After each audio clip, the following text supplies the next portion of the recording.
L'incident de God Valley semble être un moment clé dans l'histoire de One Piece, et l'auteur nous distille petit à petit les informations sur cet événement.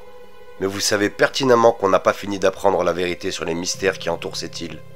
Sans prétention, je vais tenter de vous raconter la suite. Tout commence il y a plus de 900 ans, dans un monde radicalement différent. Des continents s'étendent, puissants et immenses. Une terrible guerre se prépare. Cette guerre éclate très probablement à cause du One Piece, ce trésor ultime qui a enflammé les ambitions. D'un côté, Imu et ses alliés, porteurs d'une vision d'ordre absolu, veulent imposer leur gouvernement sur ce monde chaotique. Ils ne veulent pas du One Piece. De l'autre, Joy Boy et les rebelles s'opposent à cette domination, refusant un contrôle totalitaire. Ils prônent le One Piece pour tous. Les combats sont d'une intensité dévastatrice, impliquant des armes antiques, des technologies surpuissantes et mystérieuses de l'ancien royaume. Leurs usages provoquent un cataclysme. Les continents se fragmentent en milliers d'îles, formant l'archipel que nous connaissons aujourd'hui.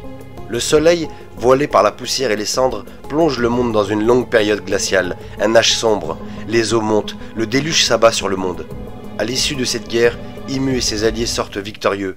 Ils fondent ce qui deviendra le gouvernement mondial et amorcent une réécriture totale de l'histoire.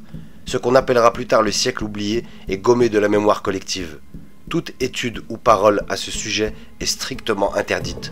Mais pour imposer durablement leur ordre, ils doivent remodeler le monde.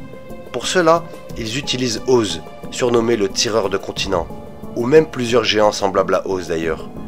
Des géants transformés par le fameux pacte satanique d'Imu. Ce pacte les a rendus plus terrifiants avec des cornes et des dents pointues, et surtout une taille encore plus immense. Ces géants servent de levier pour déplacer et réorganiser les îles, créant une mer cruelle et dangereuse, avec des îles disposées de manière quasi verticale et parfaitement ordonnées, rendant les voyages ardus et la navigation complexe. Cette manipulation du territoire garantit un contrôle accru du monde, isolant les populations et effaçant toute trace du passé. Il y a 500 ans, Oz meurt de froid. Il est retrouvé dans ce qu'on appelle aujourd'hui les terres glacées. Avançons maintenant de plusieurs siècles, jusqu'à il y a environ 38 ans, moment de la célèbre bataille de God Valley. À la suite de cette bataille remportée selon les récits par la marine et l'équipage de Roger face à Xebec, cette île mythique est ensuite effacée de la carte à la manière de Lulusia, probablement à cause de l'arme antique Uranus. Toutefois, une toute petite partie de cette île subsiste, intacte. Le seul survivant de ce fragment est un garçon nommé Gecko Moria, alors âgé d'environ 12 ans. Affamé et seul, il finit par découvrir le fruit du démon Kage Kage no Mi, qu'il mange par nécessité. Les ruines de cette petite île recèlent un manoir au style architectural singulier, un style de construction qui fait penser à cette bâtisse de Marie-Joise, la capitale du gouvernement mondial. À l'intérieur de ce manoir, plusieurs laboratoires et surtout une immense chambre froide, renfermant de nombreux corps gardés intacts. Ce détail suggère que cette zone de God Valley était en réalité un centre d'expérience secrète des nobles du gouvernement mondial, peut-être lié à des recherches pour prolonger l'espérance de vie. Je divague peut-être, mais imaginons que régulièrement, les nobles du monde venaient prendre leur dose, théoriquement pour prolonger leur espérance de vie, mais le contraire se produit. Elle diminue. Tout cela n'est qu'un mensonge. Ils servent de cobayes, les obligeant par la suite à porter des combinaisons et des casques indispensables à leur survie. Reprenons le sujet principal. En grandissant, Moria fonde un équipage. À environ 26 ans, il affronte Kaido mais subit une défaite cuisante. Son équipage est anéanti. Profondément marqué, Moria décide de créer un équipage immortel. Il rencontre Perona qui doit avoir 6 ou 7 ans à ce moment-là. Orpheline, il la recueille. Par la suite, il commence à récolter les cadavres des victimes de la bataille de God Valley, parmi lesquels figurent d'anciens membres de l'équipage légendaire de Rox d'Xebec, comme le capitaine John, Golden Axe ou Wang Zi, mais aussi des soldats de la marine tombés ce jour-là. Quand on compare les Rox avec les généraux zombies, la ressemblance est frappante.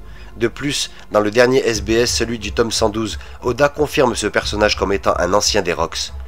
Jill Bastard. Cela nous donne 4 anciens membres des Rox sous le contrôle de Moria. Avec ces morts, il bâtit une armée de zombies. Vous avez sans doute compris où je voulais en venir. Ce fragment d'île, étendu par la suite en plus grand bateau du monde, est aujourd'hui connu sous le nom de Thriller Bark, transformant cette parcelle de God Valley en un bastion sinistre. Ce qui renforce cette théorie, c'est la provenance des deux îles. Les deux nous viennent de West Blue.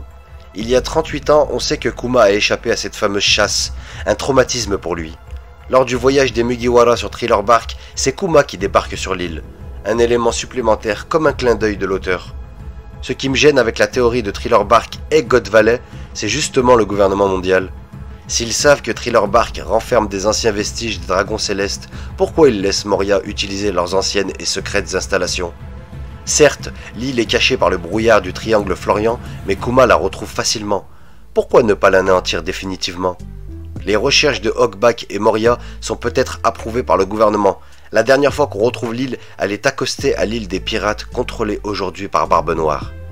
Et si l'île renfermait encore d'autres corps? Où est le corps de Xebec? Cette théorie ouvre à de nombreuses possibilités toujours excitantes.